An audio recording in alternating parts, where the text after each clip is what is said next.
Class 12 fourth semester সংস্কৃত বিষয়ের সমস্ত ছাত্রছাত্রীকে আজকের ক্লাসে স্বাগত। আজকে আমরা সংস্কৃত ব্যাকরণ নিয়ে আলোচনা করব। আমাদের কারকের ক্লাস অনেক দিন থেকে শুরু হয়েছে। আজকে আমরা অপাদান কারক নিয়ে আলোচনা করব। অপাদান কারকের অত্যন্ত গুরুত্বপূর্ণ তিনটা সূত্র আজকে এই ক্লাসে আলোচনা করব। 1 নম্বর হচ্ছে ধ্রুবম পায়ে অপাদানম, 2 নম্বর ভিত্রার্থানাং ভয় হেতু, 3 নম্বর আখ্যাত প্রযোগে। এই তিনটা সূত্র অত্যন্ত গুরুত্বপূর্ণ এবং প্রত্যেকটা পরীক্ষাতে প্রশ্ন থাকে। প্রথম দেখো 1 নম্বর যে সূত্রটা, ধ্রুবম পায়ে অপাদানম। এই সূত্রের অর্থটা কি? ধ্রুবম, ধ্রুবম মানে কি? স্থির। ধ্রুব কথার অর্থ হচ্ছে স্থির। আর অপায়, অপায় কথার অর্থ হচ্ছে সংযোগ পূর্বক বিশ্লেষ। মানে কি? ধরো এটা হচ্ছে একটা গাছ, এটা হচ্ছে একটা পাতা। এবারে এই কাণ্ডের সঙ্গে এই জায়গাতে কি আছে? পাতাটার সংযোগ আছে। তো পাতাটা এখান থেকে কি হলো? পড়ে গেল। এখান থেকে পড়ে গেল, তার মানে কি হলো? এখানে সংযোগ ছিল, সেই সংযোগটা বিশ্লেষ হয়ে গেল। হুম, তো এইরকম যদি বোঝায় তখন সেখানে কি হবে? যেটা ধ্রুব, যেটা ধ্রুব মানে যেটা স্থির, সেখানেই হবে অপাদান কারক। এবারে এর অর্থটা দেখো, ধ্রুব থেকে সংযোগপূর্বক বিশ্লেষ বোঝালে, তাহলে গাছের কাণ্ডটা এখানে ধ্রুব ছিল, স্থির ছিল, সেখান থেকে পাতাটা পড়ে গেল, তার মানে এখানে সংযোগপূর্বক বিশ্লেষ বোঝালো। যা থেকে বিশ্লেষ হয় তাতে অপাদান কারক হবে। তাহলে এখানে কাণ্ড থেকে বিশ্লেষ হয়েছে, তাই এখানে কাণ্ডতে কি হবে? অপাদান কারক হবে। উদাহরণ দেখো, বৃক্ষাৎ পত্রং পততি, সেই উদাহরণটা দিয়েছি। বৃক্ষ থেকে পাতাটি পতিত হলো, তাহলে বৃক্ষ হচ্ছে এখানে কি? ধ্রুব, স্থির। বৃক্ষ স্থির আছে। এবারে সেই বৃক্ষের কাণ্ডে পাতাটা সংযোগ ছিল। পাতাটা বয়সজনিত কারণে কি হয়েছে? শুকিয়ে গেছে, সেখান থেকে খসে পড়েছে। তাই সেখানে কি হলো? বৃক্ষ থেকে পাতাটা ঝরে পড়লো, বিশ্লেষ হলো, বিযুক্ত হলো। তাই যেখান থেকে বিশ্লেষ হয়েছে সেখানে কি হবে? অপাদান কারক হবে। তাই এখানে কি হয়েছে? বৃক্ষাৎ। এবারে এটা লিখবে কিরকম? রেখাঙ্কিত পদে ধ্রুবম পায় অপাদানম, এই সূত্রানুসারে অপাদান কারক এবং অপাদানে পঞ্চমী, এই সূত্রানুসারে পঞ্চমী বিভক্তি হয়েছে।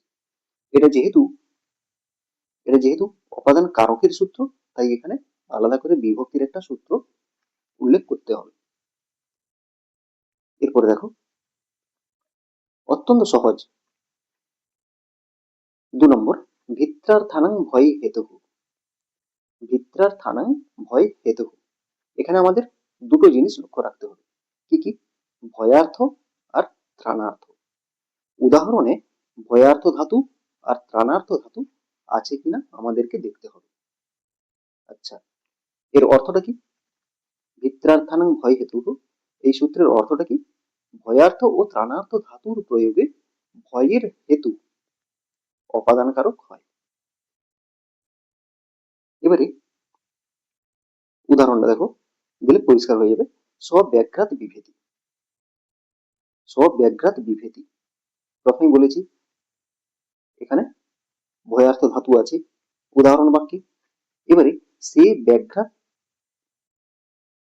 সে বাঘ হইতে ভয় পাচ্ছে, বাঘ হইতে ভয় পাচ্ছে।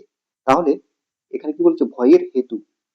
তাহলে এই যে ভয় পাচ্ছে, ভয়ের হেতুটাকে বাঘ, বাঘ হইতে ভয়টা উৎপন্ন হচ্ছে। তাহলে ভয়ের হেতু যেহেতু বাঘ, তাই এখানে কি হয়েছে? অপাদানে পঞ্চমী বিভক্তি হয়েছে, ব্যাঘ্রাত।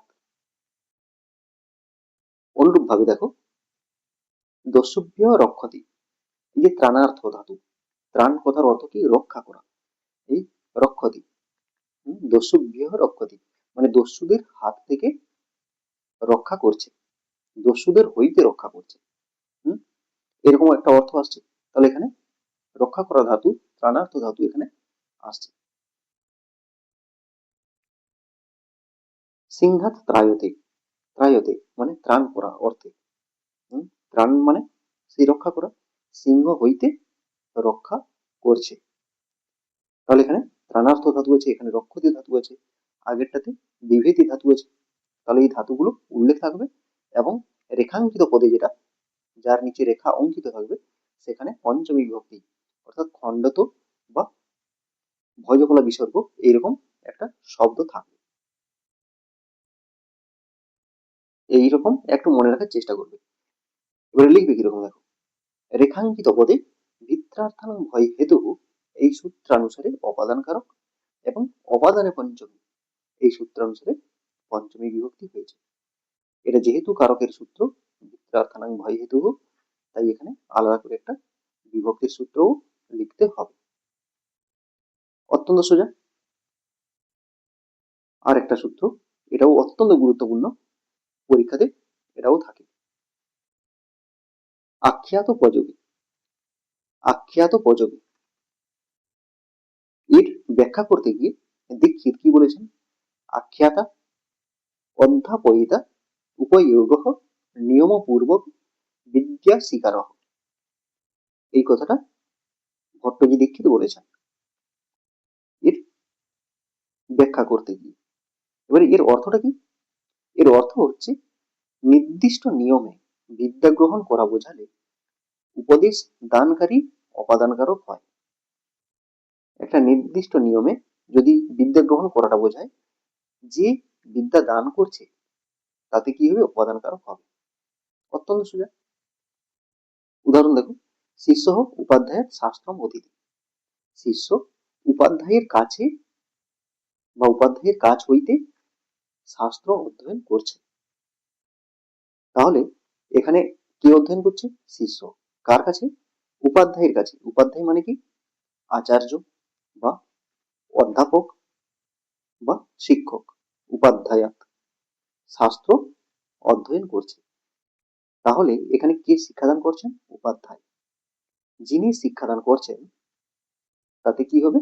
অপাদান কারক হবে। এখানে আরো একটা শর্ত আছে। শর্তটা কি? নিয়ম পূর্বক বিদ্যাদান বোঝাবে। যেহেতু এখানে শিষ্য উপাধ্যায়ের কাছে বিদ্যা গ্রহণ করছে বা শাস্ত্র অধ্যয়ন করছে, তাই একটা নির্দিষ্ট টাইমে সেটা শুরু হয়েছে এবং সেটা একটা নির্দিষ্ট সময়ে শেষ হবে। তার মানে কি আছে? যে একটা নির্দিষ্ট নিয়মে এই পড়াশোনাটা হচ্ছে। এই জন্য উপাধ্যায়টি কি হয়েছে? পঞ্চমী বিভক্তি হয়েছে উপাদান কারকে। আরো একটা উদাহরণ দেখো, ছাত্র হোক শিক্ষকাৎ শাস্ত্রমতীতে, সেই একই রকম, ছাত্র শিক্ষকের কাছ থেকে শাস্ত্র অধ্যয়ন করছেন। তাহলে যখন স্কুলে কি হয়, শিক্ষক যখন পড়ান, তো একটা নির্দিষ্ট নিয়ম থাকে, একটা নির্দিষ্ট টাইম টেবিল থাকে, সেই অনুযায়ী কি করেন শিক্ষক ছাত্রদেরকে অধ্যয়ন করান। তো একটা নির্দিষ্ট নিয়মে চলতে হবে এবং যিনি শিক্ষাদান করাবেন সেখানে কি হবে? উপাদানে পঞ্চমী বিভক্তি হবে। এবার এই সমস্যাটা দেখো, এখানেই সমস্যা। নটস্য গাথাংশটি নদী, নটির কাছ থেকে গাথা শুনছে, নোটের কাছ থেকে গাথা শুনছে। এখানে যদি বলা হতো ছাত্র শিক্ষকাৎ শাস্ত্রম শৃণোতি, ছাত্র শিক্ষকাৎ শাস্ত্রম শৃণোতি, তাহলে এটা কি হতো? এটাও উপাদানে পঞ্চমী হতো। কিন্তু এখানে হচ্ছে না কেন? এখানে হবে না কেন? না, এখানে নটস্য আছে। মানে কি? নট মানে কি? নট হচ্ছে যে অভিনয় করে বা অভিনয় পরিচালনা করে, হুম, তাদেরকে কি বলা হয়? নট বলা হয়। তো আমরা অভিনয়টা দেখছি, সেটা একটা নির্দিষ্ট নিয়মের মধ্যে নয়। আমরা আনন্দ দানের জন্য দেখতে দেখতে কথা বলছি, হাসাহাসি করছি, বা দেখতে দেখতে কি হচ্ছে, ভালো লাগছে না উঠে চলে যাচ্ছে, এরকমই হয় যখন আমরা যাত্রা বা সিনেমা দেখি, তাই না? তো সেটা একটা নির্দিষ্ট নিয়মের মধ্যে হচ্ছে না, তাই সেখানে কি হবে, পঞ্চমী হবে না। হ্যাঁ, এই জন্য এখানে কি আছে, নটস্য। এটা কি হবে, সম্বন্ধ বিবক্ষায় ষষ্ঠী বিভক্তি। এরপর এটা কিভাবে লিখবে, রেখাঙ্কিত পদে আখ্যাত গজবে এই সূত্রানুসারে অপাদান কারক এবং অপাদানে পঞ্চমী এই সূত্রানুসারে পঞ্চমী বিভক্তি হয়েছে। এখানে এই সূত্রটা, এটা কি কারকের সূত্র, উপাদান কারকের সূত্র, তাই এখানে আলাদা করে পঞ্চমী বিভক্তির সূত্রটা অবশ্যই উল্লেখ করতে হবে। এই হলো অত্যন্ত গুরুত্বপূর্ণ তিনটা সূত্র।